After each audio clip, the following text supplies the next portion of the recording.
Let us turn to Matthew chapter 20 verse 16. మత్తయి సువార్త 20వ అధ్యాయము 16వ వచనాన్ని చదువుకుందాం. So the last will be first and the first last. So many are called but few are chosen. ఆ ప్రకారమే కడపటి వారు మొదటి వారగుదురు, మొదటి వారు కడపటి వారగుదురు. In this world, for many things, those who are first will be first and those who are last will be last. ఈ ప్రపంచంలో జరుగుతున్న పరిస్థితులు మనం చూసినట్లయితే చాలా విషయాల్లో ఎవరు మొదటి వారో వారు మొదటి వారుగానే ఉంటారు, ఎవరు కడపటి వారో వారు కడపటి వారుగానే ఉంటారు. That's why sometimes we feel discouraged. Why I am not like this? So many others don't struggle like I struggle. అందుకే చాలా సార్లు మనం కలత చెందుతూ ఉంటాం. అనేక మంది మరి ఇబ్బంది పడినట్లుగా నేనెందుకు ఇబ్బంది పడట్లేదు అని అనుకుంటూ ఉంటారు.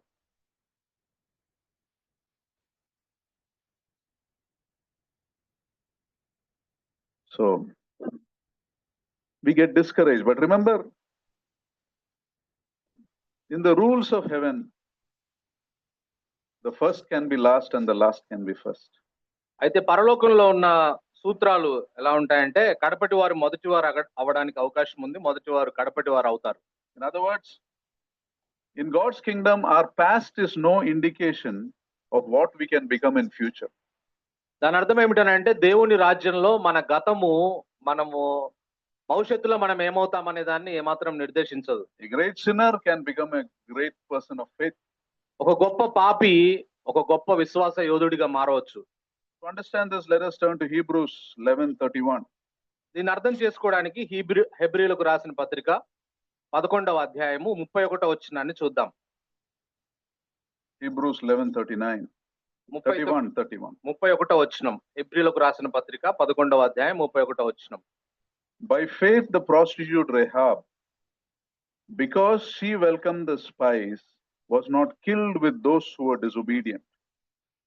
విశ్వాసమును బట్టి రాహాబను వేశ్య వేగుల వారిని సమాధానముగా చేర్చుకున్నందున అవిధేయులతో పాటు నశింపకపోయెను. You know, most of us know the story of Rahab. Rahab యొక్క కథా వృత్తాంతము మనలో చాలా మందికి తెలుసు.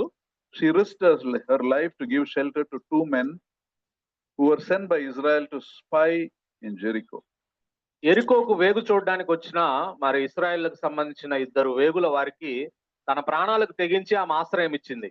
And in return to that favor, those two men tell her that when Israel destroys Jericho, her family will be spared. అయితే ఆమె చేసిన ఉపకారానికి ప్రత్యుపకారంగా ఆ ఇద్దరు వేగుల వారు ఆమెకి ఇచ్చిన మాట ఏమిటనంటే, ఎరికోను మరి ఇశ్రాయేలీలు వచ్చి దాని మీద దాడి చేసి నాశనం చేసినప్పుడు ఆమెను ఆమె కుటుంబాన్ని ఏమాత్రం ముట్టము, వారిని కాపాడుతామని వాగ్దానం చేశారు. And to identify the house, the men tell her, tie a scarlet cord on the window of your house. అయితే ఆ విధంగా ఆ కుటుంబము రక్షించబడ్డానికి ఇశ్రాయేలు దాడి నుంచి ఆమెకు చెప్పిన ఒక సూచన ఏమిటనంటే, మీ ఇంటి కిటికీకి ఎర్రటి దారం కట్టండి అని చెప్పారు. So let's go to the incident. ఆ జరిగిన సంభవాన్ని మనము జ్ఞాపకం చేసుకుందాం. When we talk of various people in the Bible not only talks of the name but also the profession. కొంతమంది వ్యక్తుల గురించి బైబిల్లో ప్రస్తావించినప్పుడు వాళ్ళ పేర్లు మాత్రమే కాదు, వారి వృత్తి కూడా ప్రస్తావించబడింది. King David was a shepherd. రాజైన దావీదు గొర్రెల కాపరిగా ఉన్నాడని. Nehemiah was a cupbearer. Nehemiah రాజుకు గిన్నె అందించు ఆ ఉద్యోగం కలిగి ఉన్నాడని. Isaiah was a prophet. యెషయా ఆయన ప్రవక్తగా ఉన్నాడని. Peter was a fisherman. పేతురు మరి చేపలు పట్టేవాడిగా ఉన్నాడని. Esther became a queen. ఎస్తేరు రాణిగా మారిందని. Matthew was a tax collector. మత్తయి సుంకపు గుత్తదారుడిగా ఉన్నాడని. Paul was a tent maker. పౌలు గుడారాలు నేసేవాడిగా ఉన్నాడని. But perhaps the most strangest profession is Rahab. అయితే ఈ అన్ని వృత్తులు మనకు ఏమి అనిపించదు కానీ రాహాబు వృత్తిని ప్రస్తావించినప్పుడు అది మనకు ఒక వింతగా కొత్తగా ఉంటుంది. Rahab was a prostitute. ఎందుకంటే రాహాబు పేరును ప్రస్తావించి బైబిల్లో ఆమె వృత్తిని ఏమని ప్రస్తావించబడిందంటే ఆమె వేశ్య వృత్తిని కలిగి ఉందని రాయబడింది. She sold her body for money. ఆమె తన శరీరాన్ని అమ్ముకొని డబ్బులు సంపాదించే వృత్తిలో ఉంది. Nobody likes to be known by that reputation, right? ఆ పేరు కలిగి ఉండాలని ఎవరు కోరుకోరు కదా. But the Bible kind of, keeps on telling that 5 times it is told, Rahab the prostitute. అయితే బైబిల్లో పదే పదే 5 సార్లు రాహాబను వేశ్య అని రాయబడింది. It's almost as if God wants us to think of that word when we think of Rahab. రాహాబుని గురించి మనం ఆలోచించినప్పుడు ఆమె చేసిన వృత్తిని గురించి మనం ఆలోచించాలని బహుశా దేవుడు అన్నిసార్లు ప్రస్తావించాడేమో. And we know a life, we can imagine the life of some of these people. The before year, I think we did a gospel evening among the prostitutes. పోయిన సంవత్సరం కాకుండా అంతకు ముందు సంవత్సరం అనుకుంటా మరి వేశ్యా వృత్తిలో జీవిస్తున్న హైదరాబాద్ లో ఉన్న కొంతమందికి మేము సువార్తను మీటింగ్ ని కండక్ట్ చేయడం జరిగింది. Through Sister Geeta, సహోదరి గీత ద్వారా. And some of their lives are, you wonder how they are living that life. They are abused, no source of money, they have sicknesses, they have children to take care, husband has left them. మరి వారి జీవితాలు చూసినప్పుడు ఎంతో దుర్భరంగా అనిపించింది. వారు అనేక విధాలుగా దాడులకు గురవుతూ ఉంటారు, అనేక అనారోగ్యాల బారిన పడుతూ ఉంటారు, డబ్బులు లేని ఆర్థిక పరిస్థితుల్లో ఉంటారు, భర్తలు వదిలేసి వెళ్ళిపోతే ఆ పిల్లల బాధ్యత వారి మీద ఉంటుంది. ఎంతో దుర్భరమైన జీవితాలు జీవిస్తూ ఉంటారు. So we can say Rahab also probably had a sad life. బహుశా రాహాబు కూడా ఈ వేశ్యా వృత్తిలో ఉంది కాబట్టి ఆమె కూడా విచారకరమైన జీవితాన్ని జీవిస్తూ ఉండవచ్చు. She may have lived a life where there is nothing much to look forward to. ఆమె జీవితాన్ని గురించి ఆలోచించినప్పుడు ఇక ఆమెకు ఎటువంటి భవిష్యత్తు లేదు అన్నట్టుగా ఆమె జీవితం ఉంటుంది. But God had other plans. అయితే రాహాబు పట్ల దేవుడికి ఒక ప్రత్యేకమైన ప్రణాళిక ఉంది. You see, if you see the final story of Rahab, she ends up in Hebrews chapter 11, the faith chapter. అయితే రాహాబు వేశ్యగా ఆమె మనకు పరిచయం అయిన తర్వాత ఆమె జీవితం ఎలా ముగించబడిందని మనం గమనిస్తే విశ్వాస వీరుల జాబితా ఉన్న హెబ్రీలకు రాసిన పత్రిక 11వ అధ్యాయంలో ఆమె పేరు కూడా చేర్చబడింది. What are the names in the list? ఆ విశ్వాస వీరుల జాబితాలో ఎవరి పేర్లు ఉన్నాయి? Abel, Enoch, Noah, Abraham. ఏబేలు, హనోకు, నోవా, అబ్రహాం వంటి జోజండులు, Moses, and suddenly యోసేపు, మోషే అటువంటి ఉద్దండుల పేర్లు రాసి అకస్మాత్తుగా రాహాబ్ పేరు కూడా అక్కడ చేర్చడం జరిగింది. How did this happen? ఎలా జరిగింది ఇది? Hebrews tells us by faith. అయితే హీబ్రీయులకు రాసిన పత్రికలో రాయబడ్డ మాట ఏమిటనంటే విశ్వాసము ద్వారా రాహాబు రాయబడింది. Faith enabled her to overcome her sinful life. విశ్వాసము తన పాప జీవితాన్ని అధిగమించడానికి ఆమెకు దోహదపడింది. Faith delivered her from a pagan religion. విశ్వాసము ఆమె అన్య మతం నుంచి ఆమెను విడుదల చేసింది. And there are some things we need to learn from Rahab's faith. అందువల్ల అటువంటి గొప్ప విశ్వాస జీవితాన్ని కనపరిచిన రాహాబు జీవితంలోంచి మనం కొన్ని విషయాలు నేర్చుకోవచ్చు. I was reading Charles Spurgeon. He wrote 6 things about this woman's faith. ఈ రాహాబు యొక్క విశ్వాస జీవితాన్ని గురించి చార్లెస్ స్పర్జన్ గారు 6 విషయాలను ఊటంకించారు. First, he said she had a faith, saving faith. మొట్టమొదట ఆయన చెప్పిన మాట ఏమిటంటే ఆమెకు రక్షించే విశ్వాసం అనుగ్రహించబడిందని చెప్పాడు. This woman was delivered when everyone and everything else in Jericho was destroyed. ఎరికో పట్టణంలో ఉన్న ప్రతి ఒక్కరూ నశించిపోతే ఈమె మాత్రం విమోచించబడింది. Purely by her faith. కేవలం తన విశ్వాసం ద్వారా. You see, Noah's time, Noah and his family was saved, right? Noah కాలంలో నోవా ఆయన కుటుంబం రక్షించబడింది. But Noah was a righteous man. అయితే నోవా నీతిమంతుడని రాయబడింది. Compared to Noah, Rahab was KG class.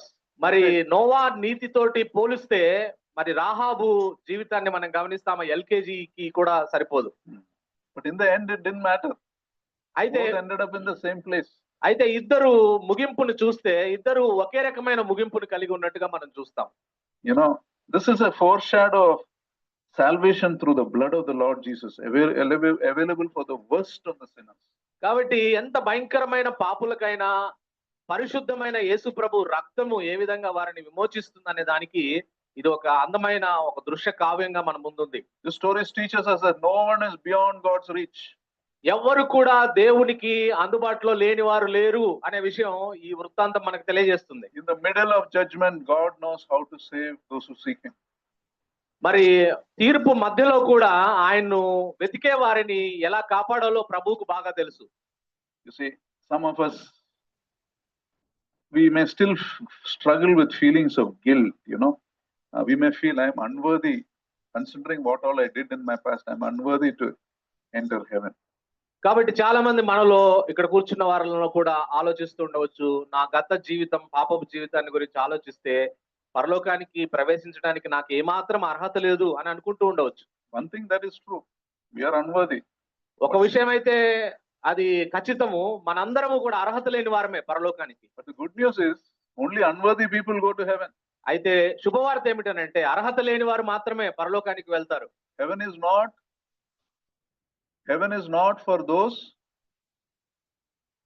who feel they are worthy. మేము అర్హులము అన్న వారికి కాదు పరలోకం. మేము అర్హులం అనుకున్న వారు పరలోకానికి చేరరు. You know, the worthy people are going to hell. ఆ అర్హులము అన్న వాళ్ళు నరకానికి వెళ్ళిపోతారు. Someone said, I would rather be a Rahab the prostitute going to heaven than a Rachel who's teaching Sunday school who's going to hell. ఒక ఆయన ఈ విధంగా అన్నాడు, మరి సండే స్కూల్ ను బోధిస్తున్న రేచెల్ లాగా నరకానికి వెళ్ళడం కన్నా రాహాబు లాగా వేశ్య జీవితం కలిగి ఉండి మరి రక్షించబడి పరలోకానికి వెళ్తే బాగుంటుంది అన్నాడు. There is no pit so deep that God's love can't reach you if you are willing. నువ్వు గనక యేసు ప్రభువుని సొంత రక్షకునిగా అంగీకరించే మనస్సు నీకుంటే నువ్వు ఎంత లోతైన స్థితిలో ఉన్నా సరే ఆయన కృప నిన్ను రక్షిస్తుంది. There is no sin so terrible that God's love, deliverance cannot reach you. మరి ఆయన ప్రేమ చేరుకోలేనంత భయంకరమైన పాపం కూడా లేదు ఈ ప్రపంచంలో ఎక్కడ. And it is not the smarter and the richer or the powerful that is going to be saved. ఏదో తెలివైన వాళ్ళు, చురుకైన వాళ్ళు, శక్తిమంతులు, ధనవంతులు పరలోకానికి వెళ్తారనేది కాదు. If you have simple faith in the Lord Jesus Christ, He will save you. యేసు ప్రభువులో సామాన్యమైన విశ్వాసం మనం కనపరుస్తే ఆయన మనల్ని రక్షిస్తాడు. You know, the second aspect.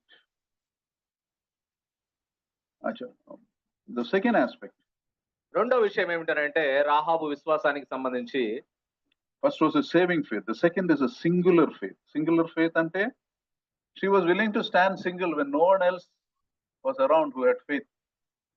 ఆమె చుట్టూ విశ్వసించే వాళ్ళు ఆమె దేశంలో ఎవరు లేకపోయినప్పటికీ ఒక్కతే ఆమె ఈ విశ్వాసం కొరకు నిలబడింది. The city of Jericho, the more important people died. ఎరికో పట్టణంలో చాలా ప్రముఖమైన వ్యక్తులు ఉన్నారు, వాళ్ళందరూ చనిపోయారు, నశించిపోయారు. Smarter people died. తెలివైన వారు చనిపోయారు. The more talented people died. బాగా నిపుణత కలవారు చనిపోయారు. But Rahab was saved. అయితే Rahab రక్షించబడింది. All those who there were many people in the city, maybe hundreds of people. All of them knew that if Jericho was broken through, they will all die. చాలా మంది ఎరికో పట్టణంలో ఉన్న ప్రజలకు తెలుసు, ఆ ఎరికో ప్రాకారాలు పడగొట్టి దేవుడి ప్రజలు లోపలికి వస్తారు, చచ్చిపోతారని తెలుసు వాళ్ళకి. But yet not one of them repented of their sin. అయితే ఒక్కరు కూడా తమ పాపాల విషయమే పశ్చాత్తాపడలేదు. Nobody asked for mercy except this woman. ఈ ఒక్క స్త్రీ తప్ప ఎవరు కరుణ చూపించు ప్రభువా అని అడగలేదు ఇశ్రాయేలు దేవుణ్ణి. You know, she stood single in her faith. ఆమె తన ఒక్కతే నిలబడింది విశ్వాసంలో. You see, it's very easy to show your faith when we are in a group of believers. విశ్వాసుల మధ్యలో గుంపులో ఉండి మన విశ్వాసాన్ని చూపడం చాలా సులభమే. When we say we believe boldly, it's not a great thing. Everybody knows what we are speaking about. Everybody is with us. ఎందుకంటే అందరూ మనలాంటి విశ్వాసం కలిగిన వారే కాబట్టి వారి మధ్య ధైర్యంగా ఉండడానికి పెద్ద ధైర్యం అవసరం లేదు. But if you believe boldly when everyone around you are unbelievers, నీ చుట్టూ ఉన్న వాళ్ళు అవిశ్వాసులు అయితే నువ్వు ఒక విషయాన్ని మీద విశ్వాసం ఉంచడం అది సామాన్యమైన విషయం కాదు. That's a great thing. అది చాలా గొప్ప విషయం. God has kept us sometimes in offices, nobody else will be there. Sometimes in a neighborhood, nobody will know the Lord. కొన్నిసార్లు కొన్ని కార్యాలయాల్లో మనం పనిచేయాల్సి వస్తుంది, అందరూ అవిశ్వాసులే, మనమే విశ్వాసులముగా ఉంటాం. కొన్నిసార్లు మనం చుట్టూ ఉన్న ఇళ్లలో అందరూ అవిశ్వాసులే ఉంటారు, మనమే ఒక కుటుంబం విశ్వాసం కలిగి ఉంటాం. Sometimes in the family you live, you are the only believer.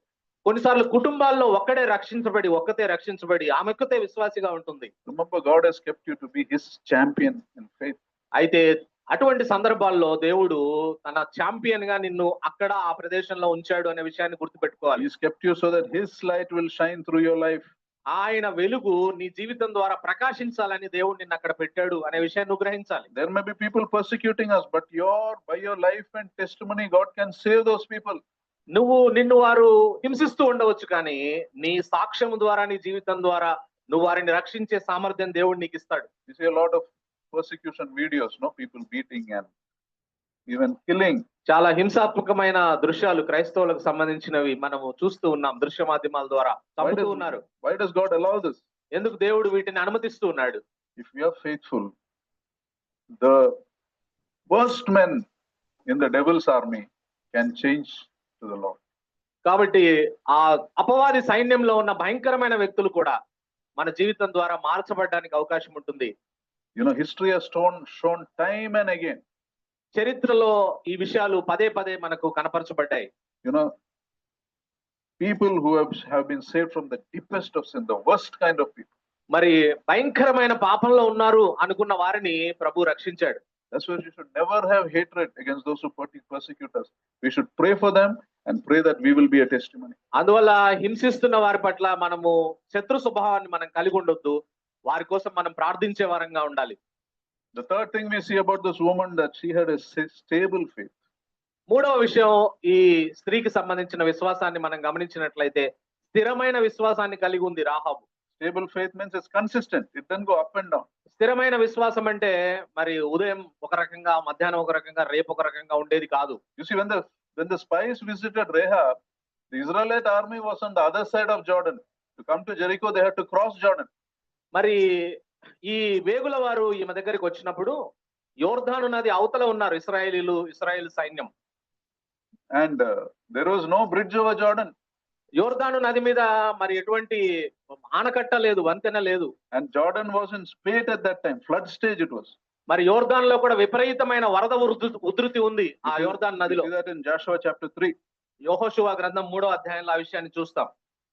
And when she gave shelter to the Rahab, the Lord actually parted Jordan. We know that late, but when she gave shelter to them, she didn't know that the Jordan will be parted. మరి ఆమె వేగుల వారికి తన ఇంటిలో ఆశ్రయం ఇచ్చినప్పుడు యోర్దాను ఉధృతంగా ప్రవహిస్తుంది, అది చీలుతుంది లేకపోతే దాని ద్వారా వస్తుందనే సంగతి ఆమెకు తెలియదు. But she trusted. అయితే ఆమె నమ్మింది అంతే ఈ దేవుణ్ణి. She was willing to take that risk and believe. ఆమె తన ప్రాణాలకు తెగించి మరి దేవుని మీద విశ్వాసాన్ని కనపరిచింది. You see, stable faith does not look at the problem. Stable faith looks at God's power. స్థిరమైన విశ్వాసము సమస్య వైపు చూడదు, దేవుడి శక్తి వైపు చూస్తుంది స్థిరమైన విశ్వాసం. Unstable faith says, if it is practical, if it applies to my common sense, I will believe. అస్థిరమైన విశ్వాసము ఇది జరుగుతుందా లేదా అని ఆలోచిస్తుంది. జరుగుతుంటే నమ్ముతుంది, జరగకపోతే నమ్మదు. Stable faith means, though it looks impossible, because God has said, I will believe. ఇది అసాధ్యమైనప్పటికీ కూడా దేవుడు చెప్పాడు కాబట్టి ఇది జరుగుతుంది అని స్థిరమైన విశ్వాసం గలవారు నమ్ముతారు. There is a water scarcity in summer, so the farmer goes to the pasture to pray. ఒకసారి మరి వేసవి కాలంలో నీటి మరి నిల్వలు అడుగంటిపోయినప్పుడు ఒక వ్యవసాయదారుడు ఒక పాస్టర్ దగ్గరికి వెళ్ళాడు ప్రార్థించమని అడగడానికి.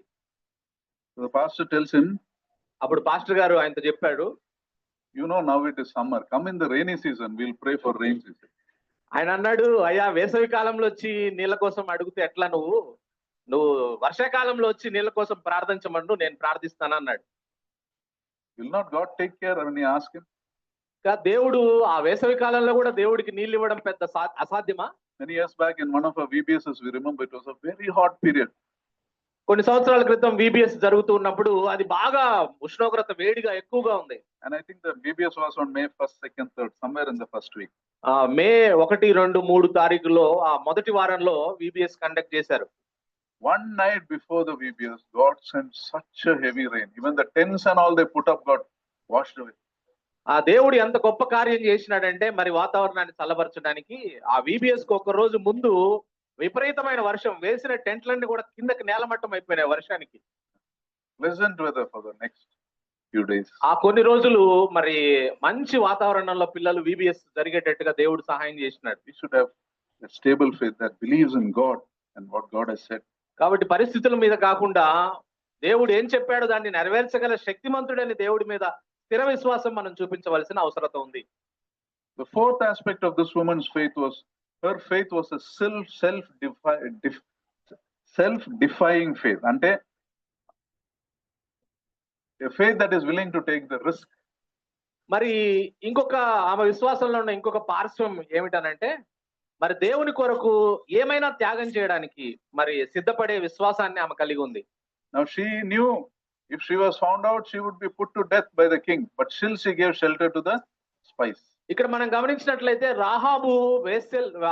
రాహాబు వేగుల వారిని దాచిన విషయం ఆ రాజుకు గనక తెలిస్తే, ఎవరికైనా సైనికులకు తెలిస్తే ఆమె ప్రాణం పోతుంది, అయినప్పటికీ ఆమె తెగించింది. And the king really came to know. They came and asked her. మళ్ళీ రాజుకు ఆ విషయం తెలిసింది, వేగుల వారు ఆమె ఇంట్లోకి వచ్చారని. వచ్చి అడిగారు, మనుషులు పంపి సమాచారం సేకరించారు. And here we see a beautiful contrast in this woman's life. One side you're calling her loose character, but other side she's willing to risk her life to save those two people. ఒకవైపు ఆమె వృత్తిని చూస్తే ఈమంత జాగ్రత్తగా ఉన్న మనిషిని లాగలేదు. ఆమె వ్యక్తిత్వాన్ని చూస్తే ఈమె అంత మంచిగా ఆధారపడ్డ వ్యక్తిగా లేదు అని మనకు అనిపిస్తుంది. మరొక వైపు ఆమె వ్యక్తిత్వాన్ని మనం చూస్తే దేవుని కొరకు త్యాగం చేయడానికి కూడా సిద్ధపడే వ్యక్తిత్వం ఆమెలో కనపడింది. You see, whatever we do for the Lord, there must be an element of sacrifice. Remember that.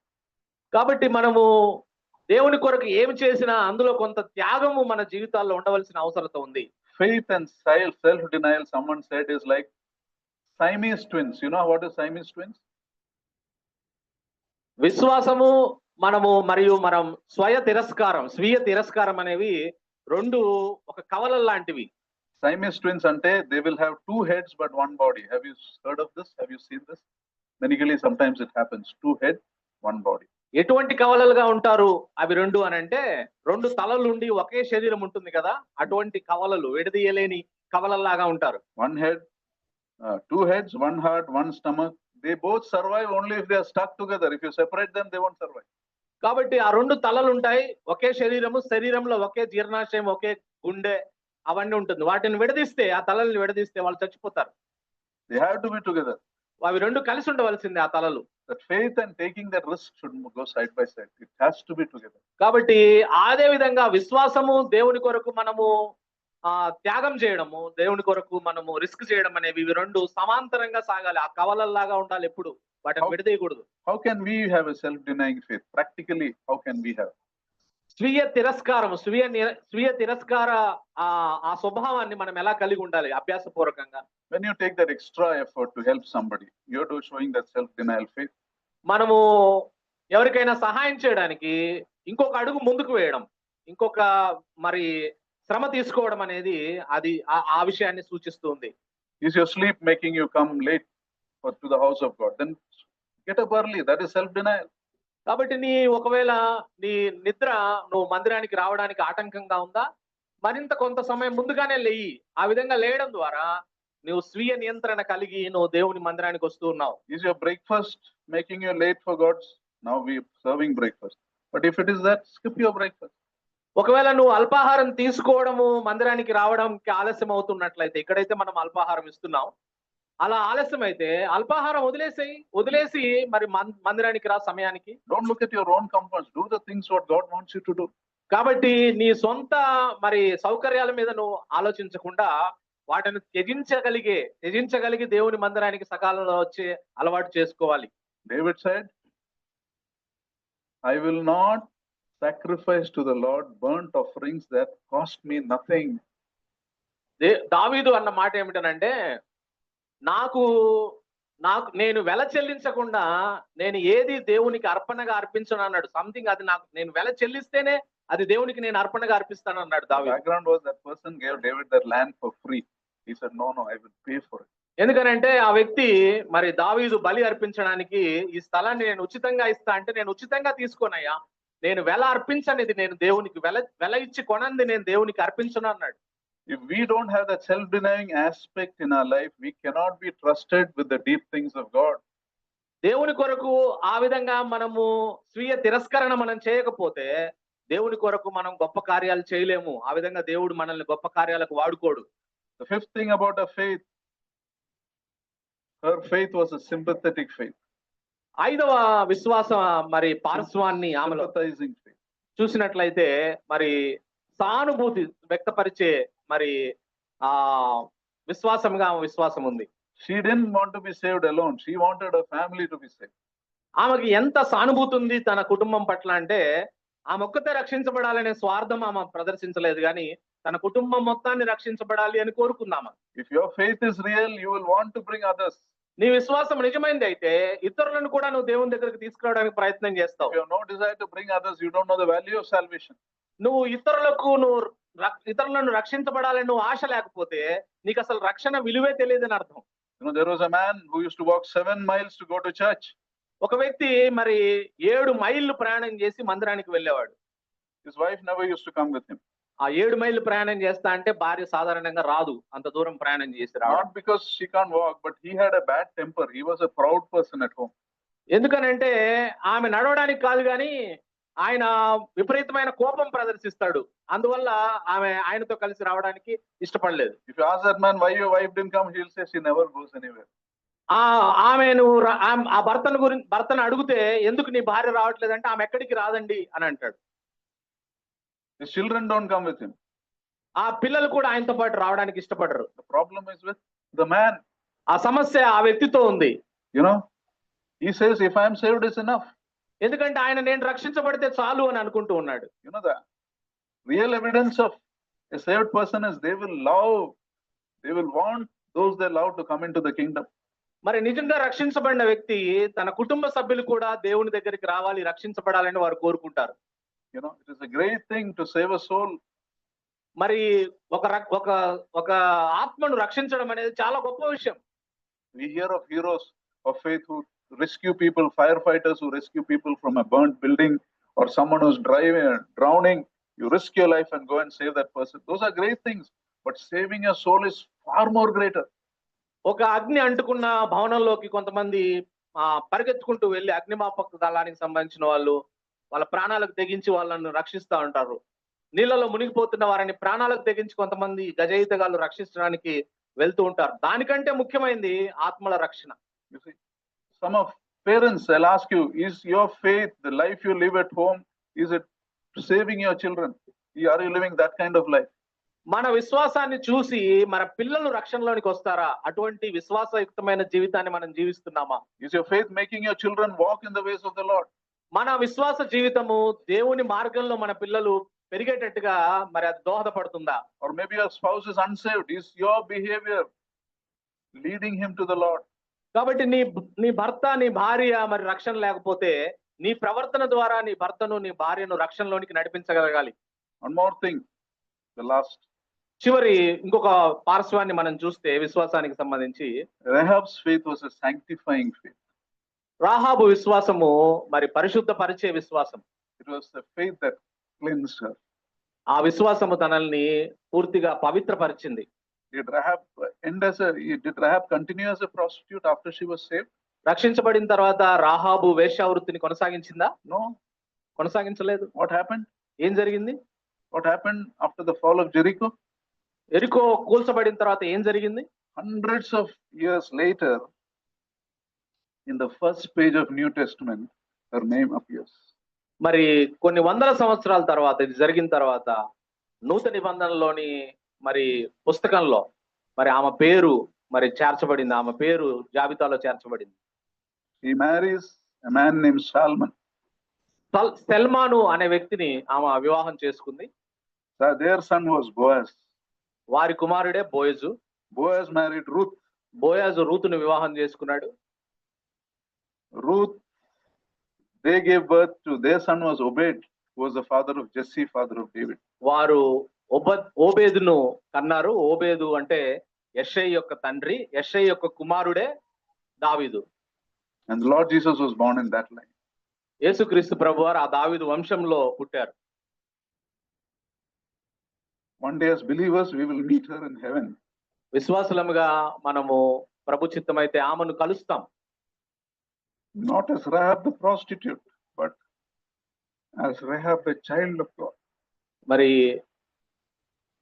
వేశ్య రాహాబును కాదు గాని దేవుని కుమార్తె అయిన రాహాబును మనం కలవబోతున్నాం. There are two kinds of faith, a dead faith and a sanctifying faith. రెండు రకాల విశ్వాసం ఉంది. ఒకటేమో మరణకరమైన విశ్వాసము, రెండోదేమో పరిశుద్ధపరిచే విశ్వాసం. Death faith can take you to hell. ఈ మరణకరమైన విశ్వాసం నిన్ను నరకానికి తీసుకొని పోతే there are many people who are drunk and who are into pornography and bad habits. They'll say, I like the gospel, sir, I believe in Lord Jesus. Then again they will go and drink or they will watch pornography. చాలా మంది తాగుబోతులు ఆ తర్వాత ఈ అశ్లీల దృశ్యాలు ఫోన్లలో చూసేవాళ్ళు, మరి వాళ్ళు మేము యేసు ప్రభు మీద విశ్వాసం ఉంచుతున్నామండి అని చెప్తారు. ఆ తర్వాత మరలా పోయి తాగుతారు, మరలా అశ్లీల దృశ్యాలు చూస్తారు. Then someone else says, I believe in the Lord Jesus, but they will go out and gossip, speak wrongly, speak rudely to their spouses. కొంతమంది మేము రక్షించబడ్డామని చెప్తారు, మరి వాళ్ళ జీవిత భాగస్వామితో మరి కఠినంగా మాట్లాడుతూ ఉంటారు. That is a dead faith. అది మృతకరమైన విశ్వాసం, మరణకరమైన విశ్వాసం. Such kind of faith is no use to you and no use to God also. అటువంటి విశ్వాసం నీకు ఉపయోగం లేదు, దేవునికి ఉపయోగం లేదు. True faith is a faith that sanctifies you. నిజమైన విశ్వాసం నిన్ను పరిశుద్ధపరుస్తుంది, పవిత్రపరుస్తుంది. The faith that says, Lord, you have forgiven me, I will sin no more. దేవా నువ్వు నన్ను క్షమించావు, ఇక నేను పాపము చేయను అని అంటుంది నిజమైన విశ్వాసం. You have been so merciful to me, I will never displease you with my life. I never want to displease you. నువ్వు నా పట్ల ఎంతో కరుణ చూపించావయ్యా, అందువల్ల నేను ఇంకెప్పుడు నా జీవితం ద్వారా నిన్ను దుఃఖపెట్టను అని అంటుంది. You have treated me so kindly, I will try to be as holy as I can be. నువ్వు నా పట్ల ఎంతో దయాపూర్వకంగా వ్యవహరించావు, అందువల్ల నేను సాధ్యమైనంత పరిశుద్ధంగా జీవిస్తానని అంటుంది. You see, to believe in the Lord Jesus is to be holy. యేసుక్రీస్తు ప్రభువులో విశ్వాసం ఉంచడం అంటే పరిశుద్ధంగా జీవించడమే. You know, these two things go together, just like that Siamese twins. Those two things must be together. ఆ సైమీస్ కవలల్లాగా ఇవి రెండు కూడా సమాంతరంగా ఒకదాని పక్కన ఒకటి ముందుకు సాగాలి. If you read Hebrews 11, faith did many things to many people. హెబ్రీలకు రాసిన పత్రిక 11వ అధ్యాయం మనం చదివితే విశ్వాసము అనేక మంది జీవితాల్లో అనేకమైన విషయాలను చేసింది. Faith enabled Abraham to believe that the God will save his son even if he killed his son. మరి అబ్రహాము విశ్వాసము మనం గమనించినట్లయితే తన కుమారుడైన ఇస్సాకును చంపినా కూడా మరలా రక్షించగలదు అనే విశ్వాసాన్ని ప్రదర్శించాడు Abraham. Faith enabled Moses to overcome the attraction of wealth and power. మరి మోషేను విశ్వాసం ఏం చేసిందంటే మరి అధికారాన్ని మరి ఆస్తిపాస్తులను తిరస్కరించడానికి మోషేకు సహాయం చేసింది. And faith made Rahab a sanctified woman. ఆ విశ్వాసమే రాహాబను వేశ్యను పరిశుద్ధపరిచింది. That's the wonder of God's grace. అది దేవుని యొక్క కృపకు సంబంధించిన అద్భుతమైన విషయం. Now we close with one amazing thought. ఒక అద్భుతమైన ఆలోచనతో మన ప్రసంగాన్ని ముగిద్దాం. How can such a strong faith come out of such a sinful heart? ఒక పాపభూయిష్టమైన హృదయంలోంచి అంత గొప్ప బలమైన విశ్వాసం ఎలా వస్తుంది? How can a rich plant grow in such a poor soil? మరి బలహీనమైన అల్పమైన మరి నేలలోంచి అంత ఐశ్వర్యవంతమైన జీవితం ఎలా వచ్చింది? The answer is, the Bible says, God is the gardener.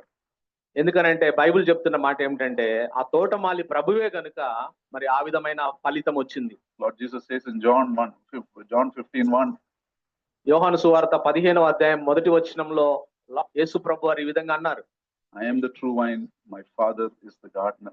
నేను నిజమైన ద్రాక్షవల్లిని, నా తండ్రి వ్యవసాయకుడు. Abide in me and you will bear much fruit. నాలో నిలిచి ఉండండి, మీరు మంచి ఫలము ఫలిస్తారని చెప్పాడు. You know, the first will be last and the last will be first. మొదటి వారు కడపటి వారు అవుతారు, కడపటి వారు మొదటి వారు అవుతారు. A sinner's past is no indication of his future. ఒక పాపి యొక్క గతము ఆయన భవిష్యత్తును ఏమాత్రం నిర్దేశించదు. A worse sinner must not think that I will be least in the family of God. He may be the first in the family of God. భయంకరమైన పాప జీవితం ఒకప్పుడు జీవించిన వాళ్ళు నేను దేవుని రాజ్యంలో కడపటి వాడిగా ఉంటానని అనుకోవాల్సిన అవసరం లేదు. అటువంటి వారే మొదటి వారిగా ఉండడానికి అవకాశం ఉంది. You see, true faith will transform us. నిజమైన విశ్వాసం మనల్ని మారుస్తుంది. Somebody said, if your religion does not change you, then change your religion. ఒక వ్యక్తి ఈ విధంగా అన్నాడు, నీ మత విశ్వాసము నిన్ను మార్చకపోతే నువ్వు ఆ మత విశ్వాసాన్నే మార్చేయి అన్నాడు. Maybe have this faith that transforms us. మన జీవితాన్ని ఏదైతే సమూలంగా మారుస్తుందో అటువంటి విశ్వాసాన్ని మనం కలిగి ఉందుము గాక. And that is an important lesson for us to learn. ఇది ప్రాముఖ్యమైన పాఠం మనం నేర్చుకోవాల్సింది. Let us pray. ప్రార్థిద్దాం. Father, we thank you for this time that you've given us. We thank you, Lord, for the life of Rahab. You're the God of the impossible. We see that not only in nature, we see that not only in history, we see that not only in your word, but we see that in our own lives, how you can transform sinners like us people condemned to hell. Grant us this simple saving faith, Lord. This simple saving faith that believes completely, believes your promise completely, that is willing to take a risk for you.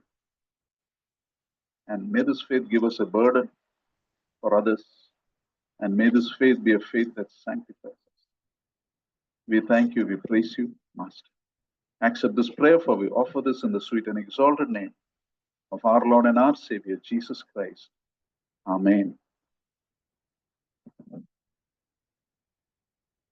Now to him who is able to keep you from falling and present you before his glorious presence, without fault and with great joy, to the only God our Savior, be glory, majesty, power, and authority, through Jesus Christ our Lord, before all ages, now and forevermore.